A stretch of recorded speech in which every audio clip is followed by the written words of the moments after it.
Y bueno, vamos a pasar a la meditación de la palabra del Señor como lo hacemos cada miércoles. Y el título de la reflexión de esta noche es Conociendo a Dios a través del sufrimiento. A, a revisar algunos versículos del último capítulo del libro de Job, de Job capítulo 42. Y desde la semana pasada comenzamos a reflexionar en el libro de Job. Este libro tiene una estructura muy interesante. La información más relevante para entender su contenido se encuentra al inicio y al final del libro. Y en medio de este capítulo, los capítulos iniciales y los capítulos finales, nos encontraremos con largos discursos entre Job y sus amigos, así como también entre Job y Dios. Y al inicio de la historia se nos presenta, y lo veíamos la semana pasada, a Job como un hombre que temía a Dios y se apartaba del mal, y además era extremadamente rico. Sin embargo, Dios permitió que Satanás lo atacara. Dos veces Satanás dijo, voy a hacerle esto a Job, y Dios respondió, puedes hacer esto, pero aquello no. Y según la historia, un día Job estaba en su casa cuando llegó un mensajero y le dijo, cuidaba tu ganado, y cuando llegaron, y mientras cuidaba tu ganado, llegaron unos saqueadores, atacaron, se lo llevaron todo y mataron a tus siervos, y solamente yo escapé para contártelo. Luego vino otro mensajero diciendo, estaba con tus ovejas cuando cayó fuego del cielo y las destruyó junto con los siervos, y solamente yo escapé para contártelo. Después llegó otro con una noticia similar sobre sus camellos. Así que en cuestión de minutos, Job perdió todo su capital. Job perdió todo lo que tenía, y de ser una de las personas más ricas, terminó siendo una de las personas más arruinadas económicamente.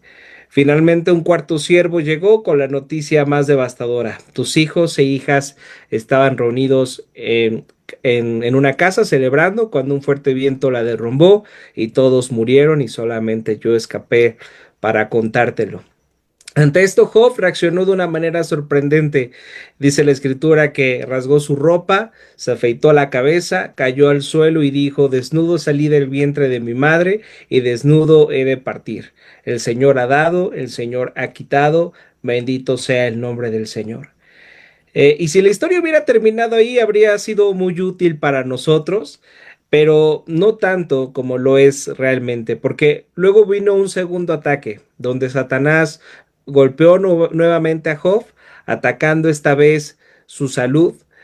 Job sufrió llagas terribles desde la planta del pie hasta la cabeza, sentado sobre ceniza, raspándose con pedazos de cerámica, pero incluso esto podría haberlo soportado alguien con tanta fe como él, que estaba dispuesto a decir ante todas estas circunstancias, desnudo vine, desnudo volveré. Lo que realmente hizo colapsar a Job fue que el Señor le envió cuatro consejeros, cuatro terribles consejeros, ¿verdad? Entre ellos tres amigos, Elifaz, Bildad y Sofar, y también su esposa. La esposa de Job le aconsejó, según lo que se nos dice en Job capítulo 2 versículo 9, ¿todavía mantienes firme tu integridad? ¿Por qué no maldices a Dios y te mueres? Eso le dijo la esposa de Job al ver ese sufrimiento que no solamente estaba experimentando Job, también estaba experimentando su esposa. ¿Por qué no maldices a Dios y te mueres? ¿Por qué sigues manteniendo tu integridad y tu fe en el Señor? ¿Por qué no lo maldices?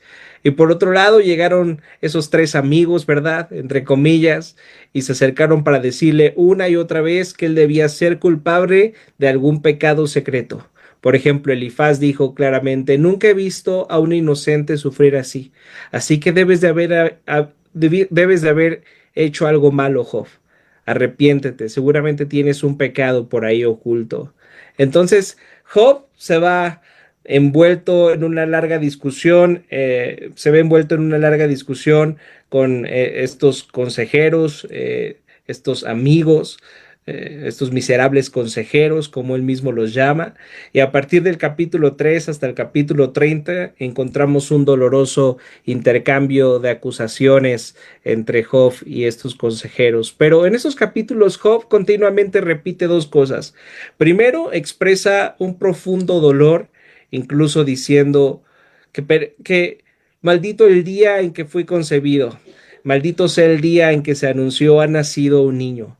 Job maldice el día en que nació y lamenta amargamente su existencia. Lo segundo que Job repite una y otra vez es su inocencia y la sensación de que Dios lo había abandonado. Él dice una y otra vez, soy un inocente que sufre de manera injusta. Cuando describe su vida en los capítulos 29 al 31, vemos que era una persona realmente ejemplar. Vemos que había en él rectitud social, vemos que había en él rectitud personal, rectitud sexual, rectitud relacional. Vemos esos versículos. ¿Que no he ayudado yo a los pobres? ¿Que no cuando yo veo a una mujer me volteo para no caer en pecado? Yo soy una persona íntegra, yo soy una persona ejemplar. ¿Por qué estás permitiendo que me pase todo esto, Señor?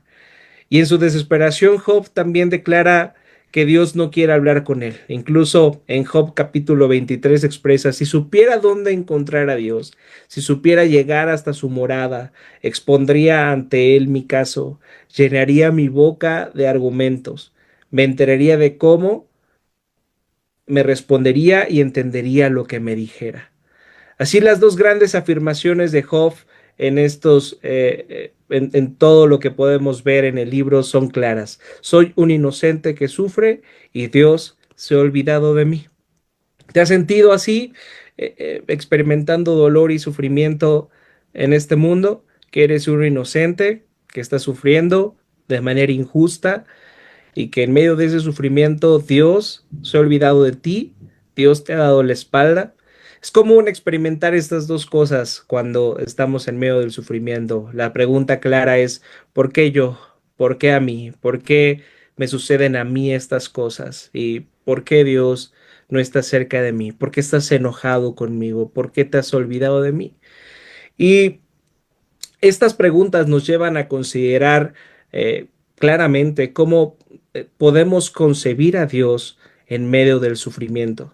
Y después de tantos capítulos de lamento de Job, preguntas sin respuesta, debates con estos amigos, con estos consejeros necios, finalmente Dios aparece en escena y lo hace de una manera sorprendente, lo hace en medio de un torbellino, lo hace en medio de una tormenta. Job, que ha sufrido terriblemente, por fin obtiene lo que tanto había pedido, un encuentro con Dios, una audiencia con Dios. Y sin embargo, lo más asombroso de esta historia no es lo que Dios dice, sino lo que no dice. Lo más sorprendente de lo que se nos narra en la historia de Job no es lo que Dios hace, sino lo que no hace. Primero, lo que Dios no hace es darle una explicación a Job. Job ha estado clamando durante capítulos enteros, ¿por qué, Señor? ¿Por qué permitiste que me pasara esto? Y cuando Dios aparece, no le responde. Segundo, Dios no ofrece un consuelo directo para Job, o eso lo vemos de manera, no lo vemos de manera clara o de manera directa a Dios explicándole a Job por qué está haciendo, por qué le está permitiendo pasar por ese sufrimiento, y tampoco le da un consuelo como diciéndole, Job, vas a pasar por un gran sufrimiento, pero esto que estás experimentando va a servir de un gran testimonio, va a servir, va a ser de gran ayuda para millones de cristianos que años después, cientos de años después, leyeran tu historia y pudieran tener fe en mí en medio del sufrimiento. Eso tampoco Dios se lo explica a Job. En lugar de eso, Dios le lanza una serie de preguntas que parecen casi un ataque hacia Job. Dios le pregunta, Job, ¿dónde estabas tú cuando puse los cimientos de la tierra? ¿Dónde estabas cuando le ordené al mar hasta dónde llegar? Es tan abrumadora la respuesta de Dios que Job apenas puede decir, soy indigno. ¿Cómo podría yo responderte? Me tapo la boca y no hablo más. Y Dios responde, no he terminado, y sigue, hasta que llega el punto en que dice, ¿acaso quieres anular mi justicia? ¿Vas a condenarme para justificarte a ti, Job? Entonces reconoceré que tu diestra puede salvarte. Lo que Dios le está diciendo a Job ahí en el capítulo 40 de los versículos del 8 al 14 es, ¿en serio vas a decir que yo soy injusto por lo que tú estás experimentando, Job? ¿Realmente tú eres una persona justa? Si realmente eres una persona justa, entonces tal vez puedas salvarte a ti mismo. Tal vez no me necesites. Y entonces eh, vemos una transformación en Job después de estas respuestas que parecen como que no tienen mucho sentido para nosotros. ¿Cómo te sentirías tú en el escenario de Job? Pidiéndole una explicación a Dios acerca de por qué estás pasando lo que estás pasando y que Dios te pregunte, oye, pero Monse, ¿dónde estabas tú cuando creé el cielo, el mundo? Guadalupe, ¿dónde estabas tú cuando le puse límite al mar? Eh, Carlos, ¿dónde estabas cuando creé el sol, la luz y las nubes? Bueno, no estuve ahí, Señor, pero eso aún no me hace entender por qué permites esto que está pasando en mi vida. Sin embargo, vemos, tal vez de una manera muy odiosa para nosotros, que estas respuestas o estas preguntas inquisitivas de parte de Dios hacia Job logran su cometido. Job, a través de esta serie de interrogatorio de parte de Dios, cambia. Vemos una transformación en el corazón de Job a través de esta conversación, de este intercambio, de esta audiencia que tiene con Dios.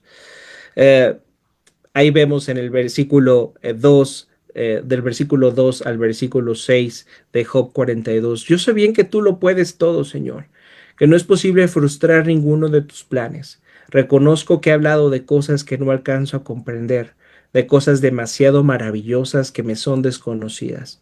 De oídas había oído hablar de ti, pero ahora te veo con mis propios ojos. Por tanto, me retracto y me arrepiento en polvo y ceniza. Vemos cómo la tormenta interior de Job se calma, su ira se desvanece, su orgullo se quebranta y ahora por fin está satisfecho.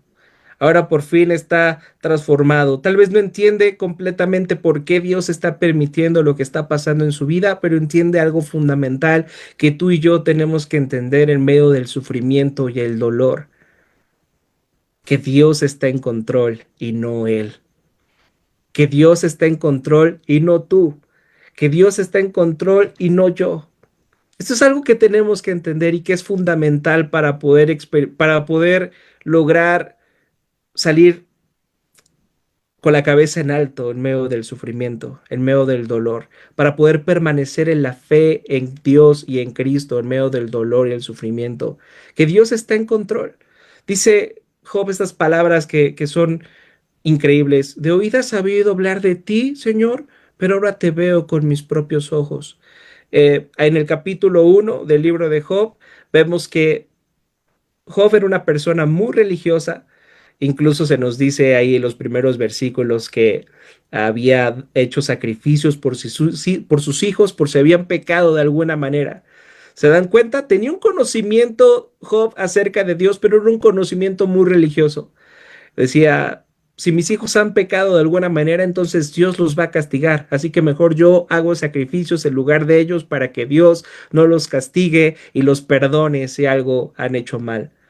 Y sin embargo, vemos evidencia en el libro de Job de que Job era una persona moralmente correcta y experimentó uno de los más terribles sufrimientos registrados en la historia de la humanidad.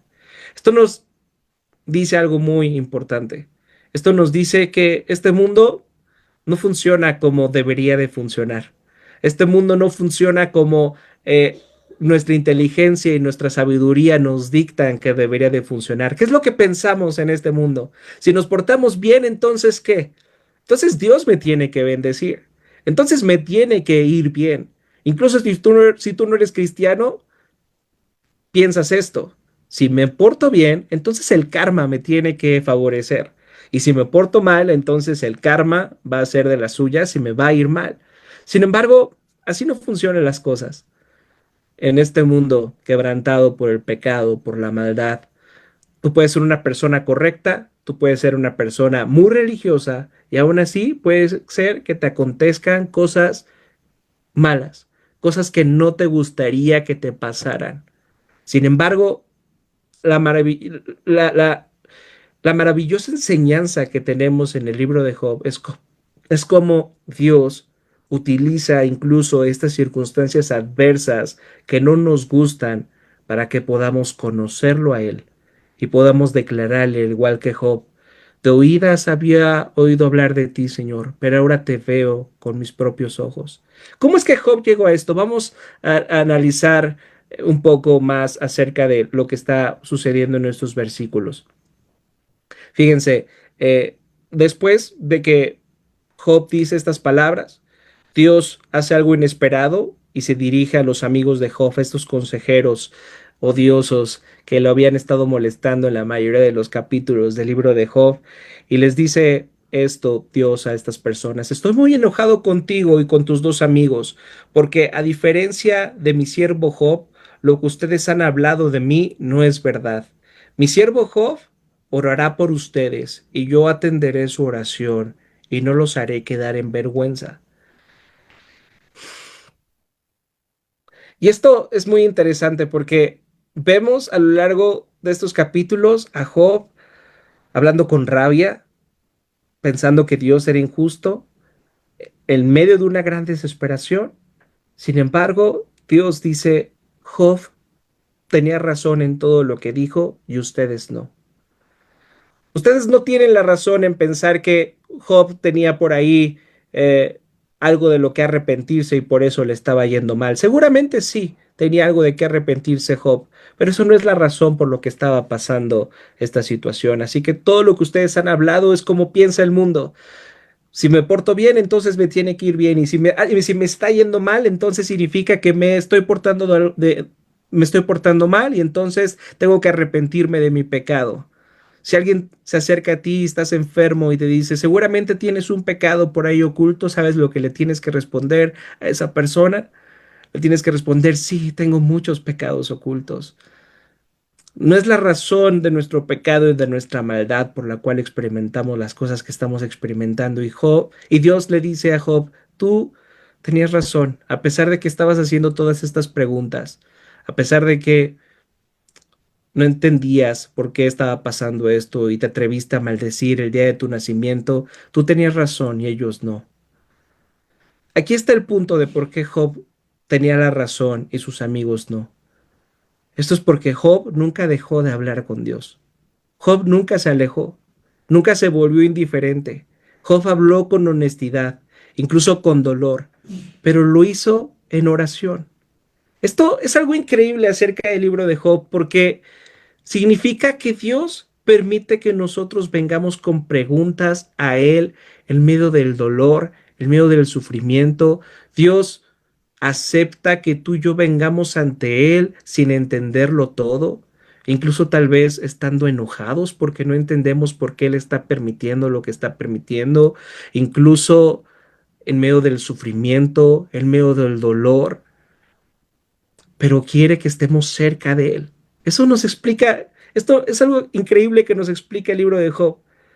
A Dios no le molesta que tengamos dudas. A Dios no le molesta que no entendamos por qué Él está permitiendo lo que está permitiendo en nuestras vidas. Pero lo que quiere es que nos acerquemos a Él. No que en medio del dolor y del sufrimiento nos alejemos de Él, sino que en medio del dolor y el sufrimiento podamos refugiarnos en su amor. Podamos refugiarnos en quién es Él y lo que ha hecho por nosotros. Dios le dice a Job: ¿quién es este que sin sentido, que sin conocimiento, perdón, oscurece mi consejo? Entonces, esto nos hace entender que no hay neutralidad delante de Dios. O confiamos en la sabiduría de Dios o asumimos que podemos juzgarlo por no ser lo suficientemente sabio o por no ser lo suficientemente bueno. Dios le dice a Job: ¿tú sabes cómo controlé los rayos? ¿Sabes cómo le puse el límite al mar? ¿Estuviste allí cuando formé al mundo? Parece una reprensión dura de parte de Dios, pero es necesaria. Job tenía que reconocer su lugar y nosotros también. Pero el clímax de este texto no es solamente la restauración de Job, sino a quien señala su historia. Dios le dice: Job, ahora vas a orar por tus amigos.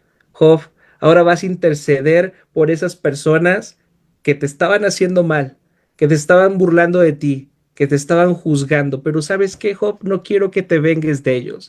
Quiero que ores por ellos. Quiero que pidas por ellos. Quiero que intercedas por ellos. Job se convierte en el intercesor de estos amigos odiosos.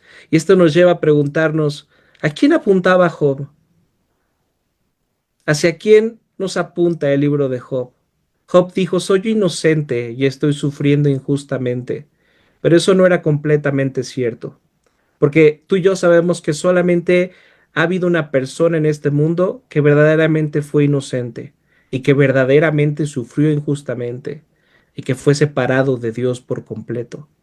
Y ese es Jesucristo. Job sintió que estaba siendo abandonado por Dios, pero en realidad no lo estaba. En medio de ese dolor, en medio de ese sufrimiento, en medio de ese malestar, en medio de todo su enojo, Dios estaba ahí cerca de él, dispuesto para que Job pudiera conocerlo aún más y verlo con sus propios ojos. Sin embargo, cuando Jesús estaba en la cruz, gritó, Dios mío, ¿por qué me has abandonado? Cristo sí fue realmente abandonado por el Padre. Dios le dijo, si me obedeces completamente, te entregará el juicio. Si me obedeces, hijito, te reduciré a la nada. Jesús lo hizo. Jesús es el verdadero inocente que está dispuesto a sufrir por nosotros.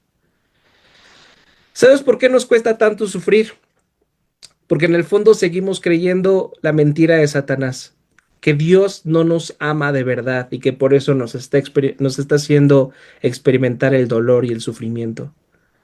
Decimos que sí creemos en Dios, que sí creemos en su amor, que sí creemos en su salvación que nos ha provisto en Cristo, lo cantamos, lo predicamos, pero en el fondo, cuando las cosas no van como nosotros queremos, dudamos de este amor, dudamos de esta gracia, dudamos de esta misericordia. Satanás nos dijo en Edén, Dios no quiere tu bien, y le creímos. Y por eso cuando sufrimos pensamos, Dios me ha abandonado, Dios no me cuida, Dios no me ama. Pero este es un buen momento, este es un buen instante, esto es un buen tiempo para mirar a la cruz. La cruz es la prueba definitiva de que Satanás es un mentiroso. La cruz es la prueba definitiva de que él no estaba en lo correcto. La cruz es la prueba definitiva de que Dios nos ama con su gracia y con su misericordia. Dios mismo vino, sufrió, murió y fue separado de Dios, no para evitar tu sufrimiento, sino para estar contigo en medio de él. Ahora tú y yo tenemos una herramienta más poderosa que Job. Tenemos el Evangelio, hemos visto lo que Jesús ha hecho por nosotros. Y Jesús no vino a prometernos una vida sin sufrimiento, sin dolor. Si tú te has acercado a Cristo para que Él solucione tus problemas, para que Él mejore tus planes, para que se cumplan tus planes, para que se cumplan tus sueños, tal vez te has acercado a Dios con las motivaciones incorrectas, porque Él no prometió eso. Él incluso dijo, en esta vida experimentarán aflicciones, pero confíen en mí, porque yo he vencido al mundo. La vida con Cristo no es una vida alejada de las aflicciones, no es una vida alejada del dolor, no es una vida alejada del sufrimiento. El libro de Job nos lo enseña. Pero la vida con Cristo es una vida donde podemos experimentar el dolor y el sufrimiento que no solamente experimentamos los cristianos, lo experimentan todas las personas en este mundo, sean creyentes o no. Pero ahora, si tú eres un cristiano, tienes la oportunidad de experimentar lo que estés experimentando con la certeza de que Dios te ama tanto que ha entregado a Cristo en tu lugar y ahora puedes confiar en Él, descansar en Él, hallar tu satisfacción en Él. Seamos como Job, seamos como Job confiando en el Señor, intercediendo por otros, aunque no nos traten como nos gustaría que nos trataran. Tú y yo podemos hacerlo, no porque seamos buenas personas, sino porque hemos recibido una gracia y una misericordia que ahora somos capaces de poder ofrecer a los demás. Así que oremos esta noche, hagamos algo muy contracultural esta noche, que es detener nuestras actividades, dejar de pensar en lo que nosotros queremos, dejar de pensar en nuestros planes y nuestros proyectos y apartar una hora, ya es media hora, para orar por otras personas, para orar por sus necesidades, para orar por cada uno de ellos. Tenemos la oportunidad de interceder, así como Job intercedió por sus amigos, así como Cristo intercedió por nosotros al ir a la cruz, ahora nosotros podemos interceder a través de la oración por otros. Así que hagámoslo.